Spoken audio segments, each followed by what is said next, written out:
ಯಾಕೆ ಹೀಗೆಲ್ಲ ದಾರಿ ಕಟ್ಟವಾಗಿ ನಿಂತಿದ್ದೀರಾ? ದಾರಿ ಬಿಡಿ. ನೀನು ಈ ಊರ್ ಬಿಟ್ಟು ಹೋಗಬಾರ್ದು ಅಂತ ಹೇಳಕ್ಕೆ. ನನ್ನ ಸ್ವಂತ ಅಣ್ಣ ಅತ್ಕೇನೆ ನನ್ನ ಮನೆ ಬಿಟ್ಟು ಹೋಗುವಂತ ನಿರ್ದಾಕ್ಷಿಣ್ಯವಾಗಿ ಹೇಳಿದ್ಮೇಲೆ ನಾನು ಯಾರಿಗೋಸ್ಕರ ಇರಬೇಕು? ಯಾತಕ್ಕೋಸ್ಕರ ಇಲ್ಲಿರ್ಬೇಕು ಹೇಳಿ? ಇದುವರೆಗೂ ನಾವೆಲ್ಲ ನಿನ್ನ ಅಣ್ಣ ಅಂತ ತಿಳ್ಕೊಂಡಿದ್ವಿ. ಈಗ ಗೊತ್ತಾಯ್ತು ನೀ ನಮ್ಮನ್ನ ಬೇರೆ ಅಂತ ತಿಳ್ಕೊಂಡಿದ್ಯಾ ಅಂತ. ಆ ಅಣ್ಣ ಒಬ್ಬ ಹೋಗಂತ ಹೇಳಿದ್ರೇನಾಯ್ತು? ನಾವೆಲ್ಲ ನಿನ್ನ ಅಣ್ಣಂದ್ರಲ್ವಾ? ಯಾಕಣ್ಣ ಗೌರಿ ಒಬ್ಳೆ ನಿನ್ ತಂಗಿನ? ನಾವ್ ಯಾರು ನಿನ್ ತಂಗಿರಲ್ವಾ? ನೀನ್ ಈ ಊರ್ ಬಿಟ್ಟು ಹೋಗಕ್ಕೆ ನಾವ್ ಯಾವತ್ತೂ ಬಿಟ್ಕೊಡೋರಲ್ಲ. ನೀವೆಲ್ಲ ನನ್ನ ಮೇಲಿಟ್ಟು ಗೌರವಕ್ಕೆ ನಾನು ಋಣಿ. ದಯವಿಟ್ಟು ನಾನು ತಡಿಬೇಡಿ, ದಾರಿ ಬಿಡಿ. ಮಗ ನಿನ್ನ ಎತ್ತೋರು ಯಾರಾದ್ರೂ ಸರಿ, ನಮ್ ಪಾಲಿಗೆ ನಿನ್ ಚಿನ್ನದಂತ ಮಗ. ನಮ್ ಪ್ರಾಣ ಹೋದ್ರೂ ಸರಿ, ನಾವು ಮಾತ್ರ ನಿನ್ನ ಬಿಟ್ಕೊಡೋದಿಲ್ಲ. ಇಷ್ಟೊಂದು ಜನ ನಿನ್ನ ಅಂಗಲಾಚಿ ಬೇಡ್ಕಂತಿದ್ದಾರಲ್ಲ, ನೀನ್ ನಮ್ಮನ್ನೆಲ್ಲ ಬಿಟ್ಟು ಹೋಗ್ತೀನಿ ಅಂತಿದ್ದೀಯಲ್ಲ, ಇದು ನ್ಯಾಯನಾ? ನೋಡಿ, ಊರ್ನಲ್ಲಿ ಅನ್ಯಾಯ ಆಗ್ತಿದ್ರೆ ಅದನ್ನ ನೋಡ್ಕೊಂಡು ನನ್ನಿಂದ ಸುಮ್ಮನಿರೋಕ್ಕಾಗಲ್ಲ. ಆ ಜಮೀನ್ದಾರ್ ಮಗಳು ದುಡ್ಡಿನ ದುರಹಂಕಾರದಿಂದ ತಿನ್ನೋ ಅನ್ನಕ್ಕೂ ಮಣ್ಣು ಹಾಕ್ಬಿಟ್ಟಲ್ಲ ಅಂತ ನಾ ಪಂಚಾಯತಿಯಲ್ಲಿ ವಾಸಕ್ಕೆ ಹೋದ್ರೆ ಇವರಿಬ್ರು ನಂದೇ ತಪ್ಪು ಅಂತ ಹೇಳ್ಬಿಟ್ರು. ನಮ್ಮನ್ನ ಕ್ಷಮಿಸ್ಬಿಡು. ಊರು ಅಂದ್ಮೇಲೆ ಹೊಲಗೇರಿ ಇದ್ದೇ ಇರುತ್ತೆ. ಈ ಊರ್ನಾಗೆ ಅಹಿರಾವಣ ಮಹಿರಾವಣ ಅಂತಿರೋ ಜೋಡಿ ಜಮೀನ್ದಾರ್ನ ಎದುರಿಸಿ ನಿನ್ನೆ ನಂಬ್ಕೊಂಡಿರೋ ನಮಗೆ ನ್ಯಾಯ ಕೊಡಕ್ಕೆ ನೀನೊಬ್ಬನೇ ಇರೋದು. ಈಗ ನೀನು ನಮ್ಮನ್ನ ಬಿಟ್ಟು ಹೊಂಟೋದ್ರೆ ನಾವೆಲ್ಲ ತಬ್ಬಲಿಗಳಾಗೋಯ್ತೀವಿ. ನಮ್ಮಪ್ಪ ನಮ್ಮನ್ನ ಬಿಟ್ಟು ಹೋಗ್ಬೇಡ. ನಿಮ್ಮಣ್ಣ ಮನೆ ಬಿಟ್ಟು ಹೋಗಂತ ಹೇಳಿದ ಹೊರತು ಊರ್ ಬಿಟ್ಟು ಹೋಗಂತ ಹೇಳಿಲ್ವಲ್ಲ? ಈ ಊರ್ ನಿಮ್ದು, ನಾವೆಲ್ಲ ನಿಮ್ಮವರು. ನೀನ್ ಆ ಮನೆಗೆ ಮಾತ್ರ ರಾಜ ಅಲ್ಲ, ನಮ್ಗೂ ರಾಜ, ನಮ್ಮೂರ್ಗೂ ರಾಜ.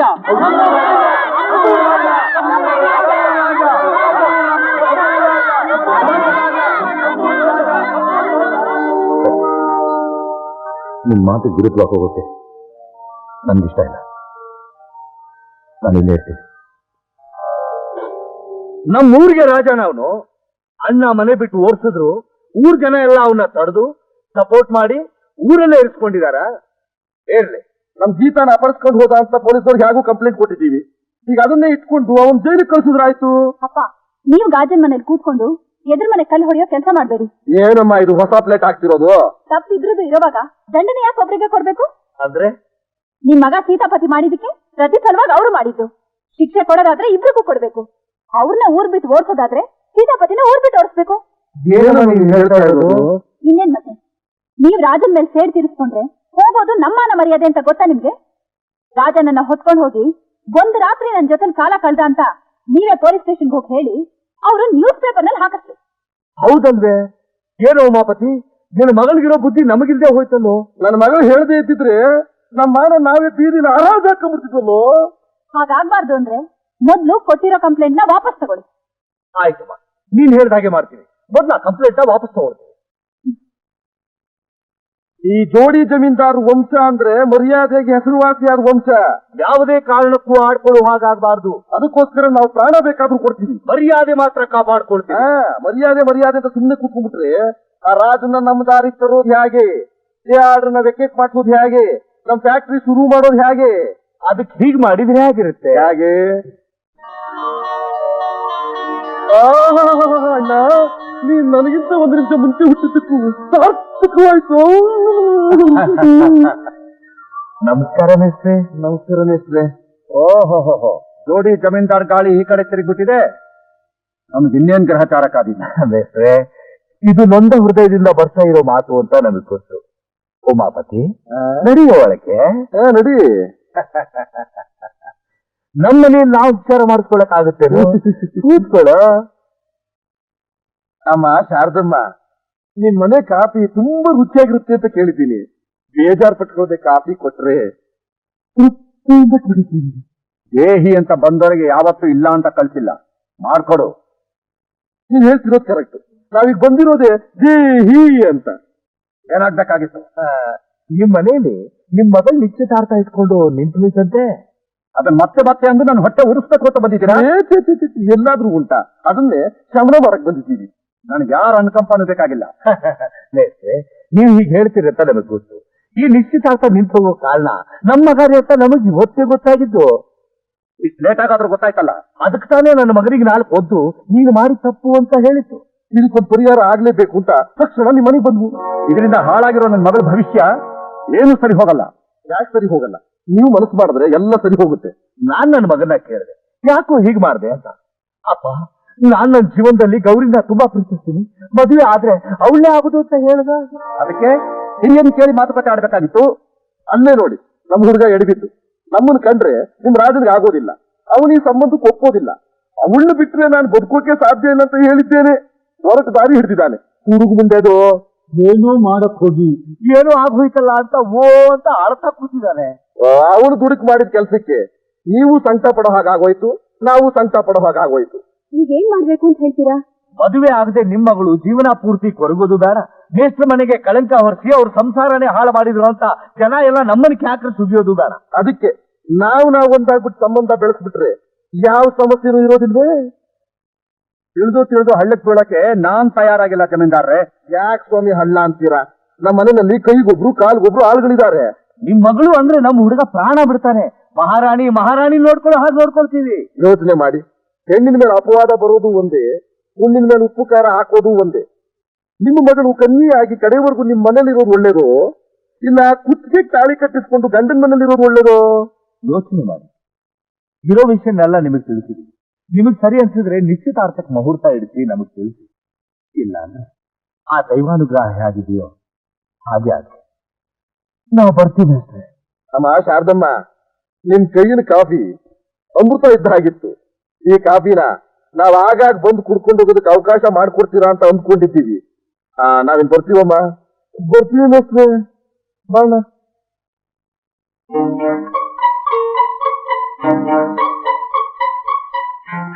ಒಂದ್ ರೀತಿಯಲ್ಲಿ ಇವ್ರು ಹೇಳೋದು ಸರಿ ತಾನೆ. ನನ್ಗನ್ಸುತ್ತೆ ರೀ, ಕಳಂಕನ ಹೊರ್ತಿರೋನು ನಮ್ ಮಗಳನ್ನ ಮದುವೆ ಮಾಡ್ಕೋತೀನಿ ಅಂತ ಮುಂದೆ ಬಂದಿರುವಾಗ ನಾವ್ಯಾಕೆ ನೀರಲ್ಲಿ ಸೇರಿಸ್ಬೇಕು? ರಾಜಪ್ಪ, ಈ ಮಣ್ಣು ಮಗಳ ಗೌರಿಗೂ ಆ ಜಮೀನ್ದಾರ್ ಮಗ ಸೀತಾಪತಿಗೂ ಮದುವೆ ನಿಶ್ಚಯ ಮಾಡ್ಬಿಟ್ರಂತೆ. ಹೇಳಿದ್ದು ನಿಮ್ಮ ಅಣ್ಣ ಗುಡಿಲಿ ಪೂಜಾರ ಹತ್ರ ಮುಹೂರ್ತ ನೋಡ್ತಾವ್ರೆ. ಬರೋ 2ನೇ ತಾರೀಕು ಲಗ್ನಕ್ಕೆ ಬಹಳ ಪ್ರಶಸ್ತವಾಗಿದೆ. ನಾಳೆ ಸಂಜೆನೆ ಧಾರಾಳವಾಗಿ ನಿಶ್ಚಿತಾರ್ಥ ಇಟ್ಕೋಬಹುದು.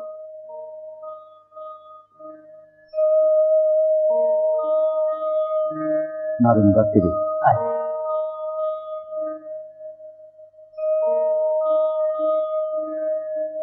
ಅಣ್ಣ,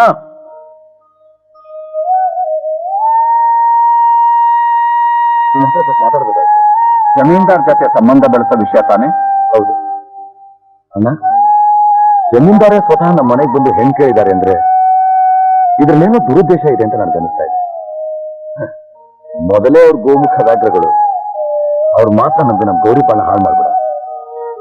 ಗೌರಿ ನನ್ನ ಮಗಳು, ಅವಳ ಭವಿಷ್ಯದ ಬಗ್ಗೆ ನನಗೂ ಕಾಳಜಿ ಇದೆ. ಗೌರಿ ನಾನು ಚಿಕ್ಕಪ್ಪ ಆಗಿದ್ರು ಸ್ವಂತ ಅಣ್ಣ ತಂಗಿ ತರ ಬೆಳೆದಿದ್ದೆ. ಕಂಡುಕೊಂಡು ಅವ್ಳು ನರಕಕ್ಕೆ ತಳೆದ್ರೆ ಯಾಕೆ ಅಂತ ಕೇಳೋ ಹೊತ್ತು ನನಗಿಲ್ವಾ? ಈಗಾಗಲೇ ಆ ಸೀತಾಪತಿಯಿಂದ ದೊಡ್ಡ ಕಳಂಕನ ಅವಳು ತಲೆ ಮೇಲೆ ಹೊತ್ಕೊಂಡಿದ್ದಾಳೆ. ಆ ರೀತಿ ಕಳಂಕ ಹೊರಸ್ತಾನೆ ನಾನು ಕಟ್ಕೋತೀನಿ ಅಂತ ಮುಂದೆ ಬಂದಿದ್ದಾನೆ. ಇಂಥ ಅವಕಾಶ ನೀಗ್ ಬಿಟ್ಬಿಟ್ರೆ ನಾಳೆ ಅವಳು ಯಾರೋ ಮದುವೆ ಆಗ್ತಾರೆ.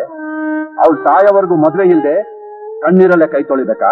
ಗೌರಿ ಒಳ್ಳೆ ಕಡೆ ಗಂಡು ನಾನ್ ನೋಡ್ತೀನಣ್ಣ. ಒಂದ್ಸಲ ನೋಡಿದ್ದು ಆಯ್ತು, ಕ್ಯಾನ್ಸಲ್ ಆಗಿದ್ದು ಆಯ್ತಲ್ಲ. ರಾಜ, ಈ ವಿಷಯದಲ್ಲಿ ನಿನ್ ತಲೆ ಕೆಡಿಸ್ಕೋಬೇಡಪ್ಪ. ನಾವೆಲ್ಲ ಯೋಚನೆ ಮಾಡಿ ಈ ನಿರ್ಧಾರ ತಂದಿದ್ದೀವಿ. ನಮ್ಮ ಮಗಳನ್ನ ಅವ್ರ ಮನೆಗೆ ಸೊಸೆಯಾಗಿ ಕೊಡ್ತೀವಿ ಅಂತ ನಾವು ಮಾತು ಕೊಟ್ಟಿದ್ದು ಆಯ್ತು. ಅವರು ಮಲ್ಲಿಗೆ ಹೂ ನೋಡ್ಕೊಳ್ಳೋ ಹಾಗೆ ನೋಡ್ಕೊತೀವಿ ಅಂತ ನಾವು ಭರವಸೆ ಕೊಟ್ಟಿದ್ದು ಆಯ್ತು. ಇನ್ಯಾವುದೇ ಕಾರಣಕ್ಕೂ ಈ ಮದುವೆ ನಿಲ್ಲೋಕ್ ಸಾಧ್ಯವಿಲ್ಲ. ನಿನಗೂ ಲಗ್ನ ಪತ್ರಿಕೆ ಕೊಡ್ತೀವಿ, ನೀನು ಬಂದು 2 ಕಾಳ ಅಕ್ಷತೆ ಹಾಕು.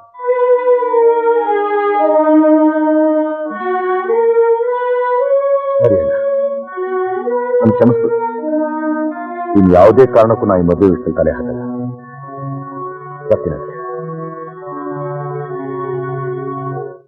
ಜಮೀನ್ದಾರ್ ಲಕ್ಷ್ಮೀಪತಿಯವರ ಕುಮಾರ ಚಿರಂಜೀವಿ ರಾಜಶ್ರೀ ಸೀತಾಪತಿ ಎಂಬ ವರನಿಗೆ ಇದೇ ಊರಿನ ಕಾಮಣ್ಣನವರ ಮಗಳಾದ ಹರಿದ್ರಾ ಕುಂಕುಮ ಶೋಭಿತಲಾದ ಚಿರಂಜೀವಿ ಸೌಭಾಗ್ಯವತಿ ಗೌರಿಯನ್ನು ಕೊಟ್ಟು ವಿವಾಹ ಮಹೋತ್ಸವವನ್ನು ವರನ ಸದೃಹದಲ್ಲಿ ನಡೆಸಲು ಗುರುಹಿರಿಯರು ತೀರ್ಮಾನಿಸಿರುವುದರಿಂದ ತಾವುಗಳು ಸಕುಟುಂಬ ಸಪರಿವಾರ ಸಮೇತರಾಗಿ ಬಂದು ವಧೂವರರನ್ನು ಆಶೀರ್ವದಿಸಿ ನಮ್ಮ ಮನಸ್ಸಂತೋಷಪಡಿಸಬೇಕೆಂದು ಕೋರುವ ಈತಿ ಜಮೀನ್ದಾರ್ ಲಕ್ಷ್ಮೀಪತಿಗಳು, ಜಮೀನ್ದಾರ್ ಉಮಾಪತಿಗಳು ಹಾಗೂ ಮೇಷ್ಟ್ರು ಶಾಮಣ್ಣನವರು. ತಗೊಳ್ಳಿ,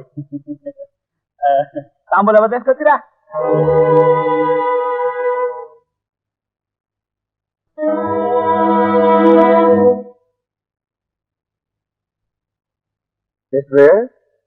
ಎಷ್ಟ್ರೆ ಏನ್ ಅಷ್ಟೊತ್ತಿಂದ ಬಾಗಿಲು ಕಡೆ ನೋಡ್ತಿದ್ದೀರಾ?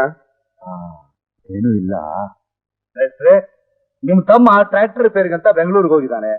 ಎಮ್ಗಂಟ್ ಕಾಲ ಬಂದ್ಬಿಡುತ್ತೆ, ತಾಂಬೂಲ ಬದಲಾಯಿಸ್ಕೊಳ್ಳೋಣ. ಸರಿ ಸರಿ.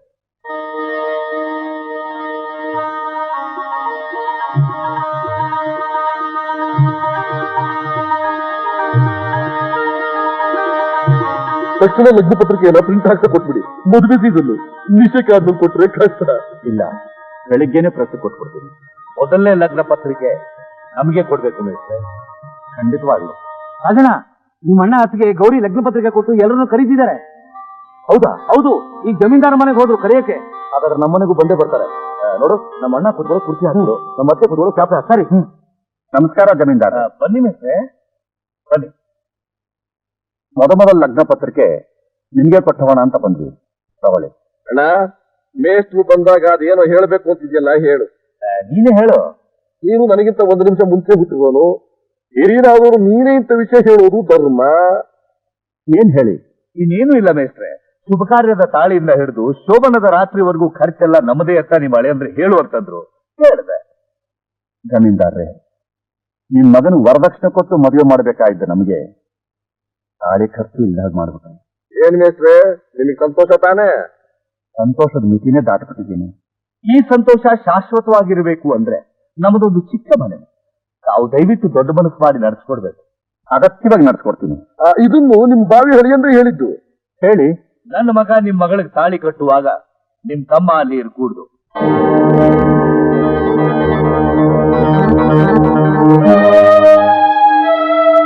ನನ್ನ ಮಗನಿಗೂ ನಿಮ್ಮ ತಮ್ಮನಿಗೂ ಹಾಗೆ ಇರೋ ವಿಷಯ ನಿಮಗೂ ತಿಳಿದೇ ಇದೆ. ಅಕಸ್ಮಾತ್ ಗಲಾಟೆ ಆದ್ರೆ ಮದುವೆ ಮಂಟಪ ಯಜ್ಞಕುಂಡವಾಗುತ್ತೆ. ಈ ಶುಭ ಕಾರ್ಯ ಹೂವಿನ ಸರ ಎತ್ತಿದಾಗ ನಡಿಬೇಕು ಅಂದ್ರೆ ರಾಜ ಈ ಮದುವೆ ಬರ್ಕೂಡ್ದು ಅಂತ ನಿಮ್ ಬಾವಿ ಹಳಿ ಅಂದ್ರೆ ಹೇಳಿದ್ದು. ಇದೆಂಥ ಶಿಕ್ಷೆ! ಗೌರಿ ಮದುಮಗಳಾಗಿರೋದನ್ನ ನೋಡ್ಬೇಕು ಅಂತ ಹಗಲು ರಾತ್ರಿ ಕನಸು ಕಾಣ್ತಿದ್ದ. ನನ್ನ ಮಗಳನ್ನ ನೆಲದ ಮೇಲೆ ಮಲಗಿಸಿದ್ರೆ ಎಲ್ಲಿ ಇರುವೆ ಕಡಿಯುತ್ತೋ ಅಂತ ನನ್ನ ತೋಳ ಮೇಲೆ ಮಲಗಿಸ್ಕೊಂಡು ಬೆಳೆಸಿದ. ಹೊರಗಿನ ಬಿಸಿಲಿಗೆ ಎಲ್ಲಿ ಮಾಡಿ ಹೋಗ್ತಾಳೋ ಅಂತ ಕೊಡೆ ಹಿಡ್ಕೊಂಡೇ ನಡೆಸ್ತಿದ್ದ. ಅವನು ಈ ಮದುವೆ ಬರಬೇಡ ಅಂತ ಹೇಳೋಕೆ ಬಾಯ್ ಬರುತ್ತೆ. ನೋಡ್ರಿ, ಅವನೆಲ್ಲೋ ಒಂದ್ ಕಡೆ ಮೂಲೆಯಲ್ಲಿ ನಿಂತ್ಕೊಂಡು ನೋಡ್ಲಿ. ಅಷ್ಟಕ್ಕೆ ಅವಕಾಶ ಮಾಡ್ಕೊಡಿ. ಮೇಷ್ಟ್ರೆ, ನೀವೇನ್ ಮಾಡ್ತೀರೋ ಹೇಗ್ ಮಾಡ್ತೀರೋ ನಮಗ್ ಗೊತ್ತಿಲ್ಲ. ನಿಮಗ್ ಪ್ರೀತಿ ವಾತ್ಸಲ್ಯ ಮುಖ್ಯಾನೋ ಅಥವಾ ನಿಮ್ ಮಗಳು ಬಹಳ ಮುಖ್ಯಾನೋ ನೀವೇ ಯೋಚಿಸಿ ನಿರ್ಧಾರಕ್ಕೆ ಬನ್ನಿ. ಅವಳು ಕುತ್ತಿಗೆ ತಾಳಿ ಬೀಳ್ಬೇಕು ಅಂತ ಅಂದ್ರೆ ಅವಳು ಈ ಮದುವೆ ಬರ್ಕೂಡ್ದು. ಇದನ್ನು ನಿಮ್ ಬಾವಿ ಹಳಿ ಅಂದ್ರೆ ಹೇಳಿದ್ದು. ನಾವು ನಿಮ್ಮ ಹತ್ರ ಹೇಳ್ಬಿಟ್ಟಿದ್ದೀವಿ. ಇದ್ರ ಮೇಲೆ ನಿಮ್ ಇಷ್ಟ.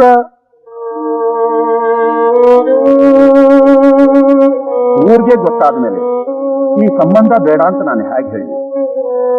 ತಾಳಿ ಮುಂದೆ ಪ್ರೀತಿ ಸತ್ತೋಯ್ತು. ಈ ಪರಿಸ್ಥಿತಿಯಲ್ಲಿ ನನಗೆ ನನ್ನ ಮಗಳ ಭವಿಷ್ಯನೇ ಮುಖ್ಯ. ಖಂಡಿತ ಈ ಮದುವೆಗೆ ನನ್ನ ತಮ್ಮ ಬರೋದಿಲ್ಲ. ಹಾಗಾದ್ರೆ ಲಗ್ನ ಪತ್ರಿಕೆ ಕೊಡಿ.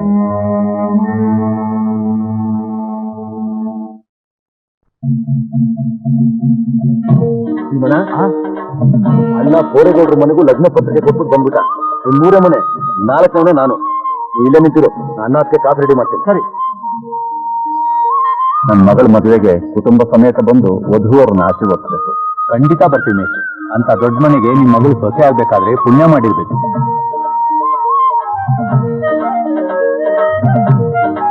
ರಾಜಣ್ಣ, ತಿಮ್ಮೇಗೌಡರ ಮನೆಯಿಂದ ಈಗ ಭುಜಂಗರಾಯರ ಮನೆಗೆ ಬಂದ್ರು. Coffee ready. ನಮ್ಮ ಅಣ್ಣ ಮನೆಗೆ ಬರ್ತಿದ್ದ ಹಾಗೆ ಬಾಯ್ ತುಂಬಾ ಸಕ್ಕರೆ ಹಾಕ್ಬಿಡ್ತೀನಿ. ಸುತ್ತಮುತ್ತ ಗ್ರಾಮಕ್ಕೆಲ್ಲ ದೊಡ್ಡದು ನೋಡಕ್ಕೆ ಕೇಳ್ಕೊಂಡು ಸಾಲು ತಪ್ಪೇ ಬರ್ತೀನಿ. ಸಂತೋಷ, ನಾವು ಬರ್ತೀವಿ. ಅಣ್ಣ ಎದುರು ಮನೆಗೆ ಲಗ್ನ ಪತ್ರಿಕೆ ಕೊಡ್ತಿದ್ದಾನೆ. ನೆಕ್ಸ್ಟ್ ಇಲ್ಲಿಗೆ ಕೈಯಾಗಿರುತ್ತೆ. ಏನ್ ಮಾಡೋದು? ಒಂದಿಷ್ಟು ಉಪ್ಪಿನಕಾಯಿ ತೆಗೆದಿರ್ತೀವಿ. ಕಾರಣ ಹೇಳಿ ಮದ್ವೆ ತಪ್ಪಿಸ್ಕೋಬಾರ್ದು. ಬರ್ತೀವಿ. ಬಾಣ ಬನ್ನಿ ಅದಕ್ಕೆ. ಬಾಣ ಬನ್ನಿ ಅದಕ್ಕೆ. ಕೂತ್ಕೊಳ್ಳಿ. ಕೂತ್ಕೋ ಅಣ್ಣ. ನೋಡಿದ್ಯಾ ಅಣ್ಣ, ಇದೆಂಥ ವಿಚಿತ್ರ. ಪ್ರತಿಯೊಬ್ಬರ ಮನೆಗೂ ನಾನೇ ಹೋಗಿ ನಮ್ ಗೌರಿ ಮದುವೆ ಲಗ್ನ ಪತ್ರಿಕೆ ಕೊಟ್ಟು ಕರಿಬೇಕಾಗಿತ್ತು. ಈಗ ನೀವೇ ನಾನು ಕರೆಯೋ ಹಾಗಾಯ್ತು. ಪರವಾಗಿಲ್ಲ ಬಿಡಿ, ಏನ್ ಮಾಡೋಕ್ಕಾಗತ್ತೆ. ನೋಡಿ, ನಾನ್ ಖಂಡಿತ ಈ ಮದುವೆಗೆ ಬಂದೇ ಬರ್ತೀನಿ. ಪದ್ಮಾವತಿ ಹಾಗೆ ಮದುವೆ ಮಂಟಪದಲ್ಲಿ ಕೂತಿರೋ ಮದುಮಗಳು ಗೌರಿಗೆ ಆಶೀರ್ವಾದ ಮಾಡೇ ಮಾಡ್ತೀನಿ. ಊರಿನಲ್ಲಿ ಎಲ್ರಿಗೂ ಲಗ್ನ ಪತ್ರಿಕೆ ಕೊಟ್ಟು ನೀವು ಖಂಡಿತ ಬರಬೇಕು ಅಂತ ಕರೆದ್ವಿ. ಆದರೆ ಈ ಮದುವೆಗೆ ನೀನು ಮಾತ್ರ ಖಂಡಿತ ಬರಬೇಡ ಅಂತ ಹೇಳಕ್ ಬಂದ್ವಿ.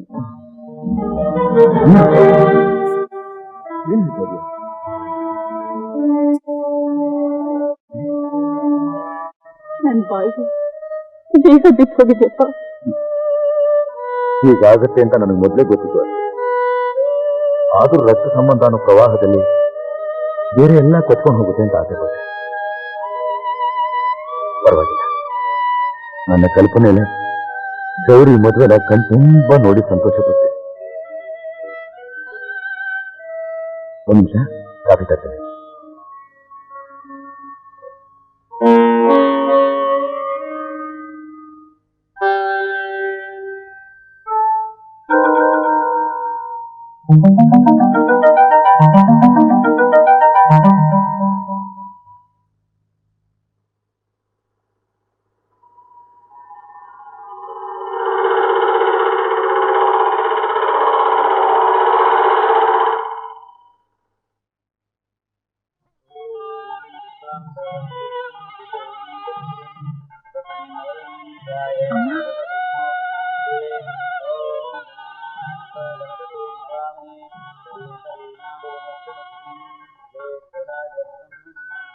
ಏನಮ್ಮ ಚಿಕ್ಕಪ್ಪ ಯಾಕೆ ನೀವು ಬಂದಿಲ್ಲ? ಚಿಕ್ಕಪ್ಪ ಯಾಕೆ ಬರ್ಲಿಲ್ಲ ಅಂತ ಕೇಳಿದ್ರೆ ನೀನು ಹೇಳ್ತಾನೆ ಇಲ್ವಲ್ಲಮ್ಮ? ಅವನಿಗೆ ಇಷ್ಟ ಇಲ್ಲದ ಮದುವೆಗೆ ಅವನ್ ಬರಲ್ಲ ಅಂತ ಹೇಳ್ಬಿಟ್ಟಮ್ಮ.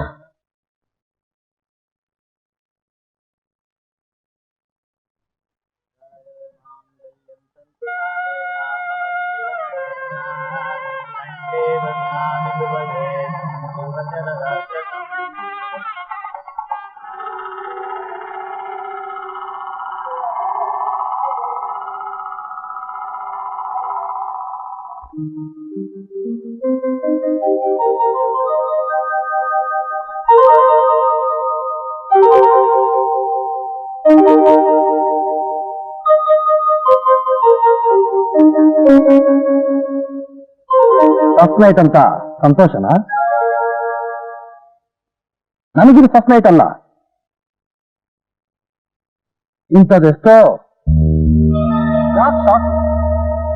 ನನಗೆ ಹೆಣ್ಣುಗಳನ್ನ ಬದಲಾಯಿಸೋದು ಅಂದ್ರೆ ಹೋಟೆಲ್ನಲ್ಲಿ ಪ್ರಸಿದ್ಧಗಳನ್ನ ಬದಲಾಯಿಸ್ತಾರೆ.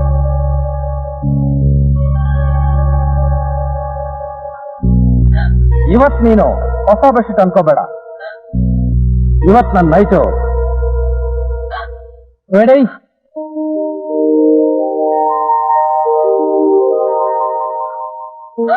ನಿನ್ನ ಮದುವೆ ಮಾಡ್ಕೊಂಡಿದ್ದ ಉದ್ದೇಶ ನೀನು ಸುಖದ ಸುಪ್ಪತ್ತಿಗೆಲ್ಲ ಸೇಲಾಗ್ಲಿ ಅಂತ ಅಲ್ಲ. ನೀನು ಚಿತ್ರಹಿಂಸೆ ಪಡೋದನ್ನ ಆ ರಾಜ ನೋಡ್ಲಿ ಅಂತ. ಬಿಸಿ ತುಪ್ಪನ ನುಂಗಕ್ಕೂ ಆಗದೆ ಉಗುಳಕ್ಕೂ ಆಗದೆ ನಾಲಿಗೆ ಸುಟ್ಟು ಸಾಯ್ಲಿ ಅಂತ. ಅಲ್ಲಿಗೆ ಹೋಗ್ತಿದ್ವಾ? ಈ ರಾತ್ರಿ ಕಳೆ ಕಟ್ಟಬೇಕು ಅಂತಂದ್ರೆ ನಾವಿಬ್ರು ಸುಖ ಪಡೋದನ್ನ ನೀನ್ ನೋಡಿ ಹೊಟ್ಟೆ ಹೊಡ್ಕೋಬೇಕು. ಅದನ್ನ ನೋಡಿ ನಾವು ಕುಣಿದು ಕುಪ್ಪಳಿಸ್ಬೇಕು.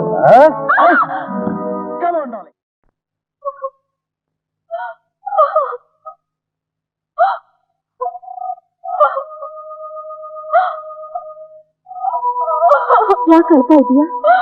ಒಂದ್ ಹೆಣ್ಣಿಗೆ ಇನ್ನೊಂದ್ ಹೆಣ್ಣಿಗೆ ಶತ್ರು ಆದ್ರೆ ಅಳ್ತೆ ಇನ್ನೇನ್ ಮಾಡ್ಲಿ? ಹಾಗಂಬೇಡ, ನನ್ ಕ್ಷಮಿಸ್ಬಿಡಿ. ನಾನ್ ನಿನ್ನ ಶತ್ರು ಅಲ್ಲ. ನನ್ಗೆ ಹಣ ಕೊಟ್ರೆ ನೀನ್ ನೋಡಿದ್ರೆ ನಿನ್ಗಯ್ಯೋ ಅನಿಸ್ತದೆ. ನಡಿ ಬಂದು. ಯಾಕೆ? ಅವರು ಕುಡಿದು ಮತ್ನಲ್ಲಿದ್ದಾರೆ. ಅವ್ರಿಗೆ ಎಲ್ಲ ಹೆಣ್ಣು ಒಂದೇ. ನಿನ್ ಜಾಗ ಅಂತ ನನಗೆ ಪ್ಲೀಸ್ ನೋಡಿ.